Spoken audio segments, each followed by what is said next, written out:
तो बच्चों यहाँ पे हमारा 6वां प्रश्न दिया गया है कि आकृति 6.33 में यानी इसमें पी क्यू व आर एस दो दर्पण हैं ये जो कि एक दूसरे के समांतर रखे गए हैं। एक आपतन किरण ए बी दर्पण पी क्यू पर बिंदु बी पर टकराती है और परावर्तित होकर पथ बी सी पर चलकर दूसरे दर्पण आर एस से बिंदु सी पर टकराती है तथा पुनः सी डी के अनुदिश परावर्तित हो जाती है। सिद्ध कीजिए कि ए बी समांतर सी डी के। ये दोनों रेखाएं समांतर हैं, ये हमें सिद्ध करना है। तो सबसे पहले हम लिखेंगे कि क्या हमें दिया है। बहुत अच्छा प्रश्न है। अब आप देखो सभी विषय एक दूसरे में किस तरीके से कोरिलेट होते हैं। गणित में विज्ञान आ गया, अब यहाँ से आपको विज्ञान की भी समझ आएगी, गणित तो समझ ही रहे हो।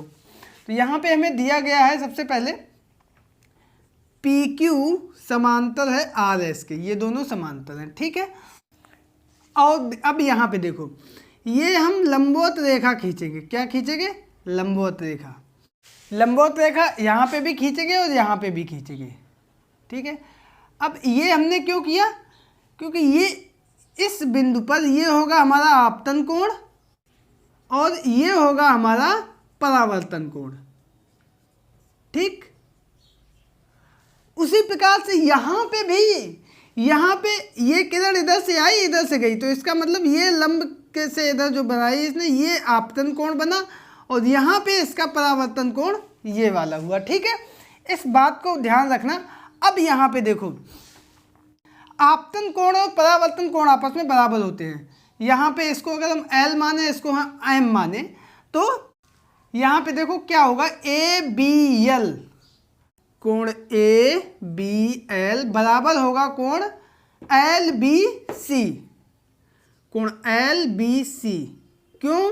क्योंकि हम यहाँ पे लिख देंगे आपतन कोण परावर्तन कोण के बराबर होता है, ठीक। वही काम यहाँ पे देखो क्या होगा, इस वाले बिंदु पे यहाँ पे भी ये आपतन कोण है, ये परावर्तन कोण है। बी सी एम कोण बी सी एम बराबर कोण एम सी डी, ठीक है।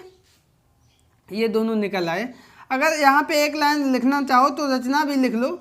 हमने क्या किया, बी एल बिंदु बी पर व सी एम बिंदु सी पर क्या किए, लंब खींचे, ठीक।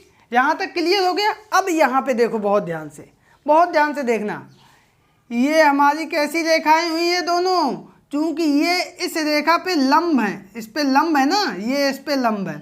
तो जब एक रेखा पर दो लंबवत रेखाएं होती हैं, क्लास 7th में पढ़ा था, तो वो दोनों रेखाएं आपस में समांतर होती हैं। इसका मतलब ये रेखा और ये रेखा आपस में कैसी होंगी, समांतर होंगी, ठीक है। सभी चीजें हम लिख देते हैं जिससे आपको समझने में आसानी हो। क्योंकि एक रेखा के लंबवत दो रेखाएं परस्पर समांतर होती हैं, अतः अब यहां पे देखो BL समांतर हो गया CM के, ठीक। तो इससे रिजल्ट ये निकला कि अब ये दो समांतर रेखाएं होंगी, इसको एक तिर्यक रेखा काट रही है, तो ये कोण और ये कोण कैसे हो गए, ये तिर्यक रेखा है, ये दो समांतर रेखाएं हैं, तो ये कोण हो गए हमारे एकांतर अंतः कोण। कौन सा? ये वाला LBC, ये जो इसके बाद वाला है। तो यहाँ से कोण LBC बराबर हो गया किसके, BCM के, इसके बाद वाला BCM। क्यों? क्योंकि ये जो है कैसे कोण है, एकांतर अंतः कोण है। अब यहाँ पे देखो ये दोनों आपस में एक दूसरे के बराबर ही थे, या फिर ऐसे देखो ये किसके बराबर है, इसके। तो यहाँ से एक लाइन और आ जाएगी, कोण ABL बराबर कोण LBC, ये इसके बराबर था, बराबर। अब कोण BCM, ये कोण किसके बराबर है, कोण MCD के। चारों कोण आपस में बराबर हैं, तो इन दोनों का योग भी आपस में बराबर होगा। अतः आपस में योग, इन दो, ये सब आपस में बराबर है, तो इन दोनों का जोड़ भी बराबर होगा आपस में। तो हम लिख देंगे कोण ABL प्लस कोण LBC बराबर कोण BCM प्लस कोण MCD। ठीक, तो यहाँ अब ये पूरा कोण इस पूरे कोण के बराबर हो गया। अगर हम डिटेल में लिखें तो ABC, इन दोनों को जोड़ के कोण ABC बराबर कोण BCD। अब यहाँ पे देखो बहुत ध्यान से, अब हम क्या देखेंगे, ये दो रेखाएं, एक रेखा ये जो इससे परावर्तित हुई थी, दूसरी किरण जो यहाँ से परावर्तित होकर गई थी। ठीक है, तो ये दोनों रेखाएं थी और ये तिरछी रेखा थी। हमसे पूछ क्या रहा था कि AB समांतर CD की, ये दोनों समांतर हैं कि नहीं है। तो अगर ये कोण और ये कोण आपस में बराबर हो गए, इसका मतलब ये दोनों रेखाएं आपस में कैसी होगी, समांतर होगी। शुरुआत में ही पे मैं पढ़ी थी, अगर दो रेखाओं के एकांतर अंतः कोण बराबर होते हैं, इसका मतलब वो रेखाएं समांतर होती हैं। तो हम लिख देंगे अतः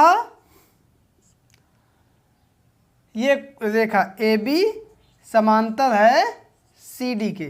क्यों? क्योंकि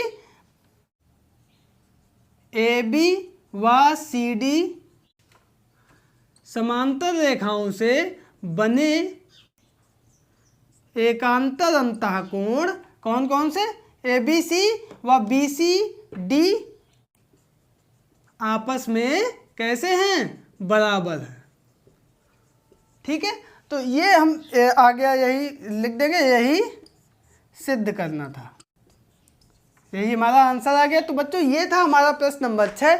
आई होप कि आप लोग इसको बहुत अच्छे से समझ गए होंगे।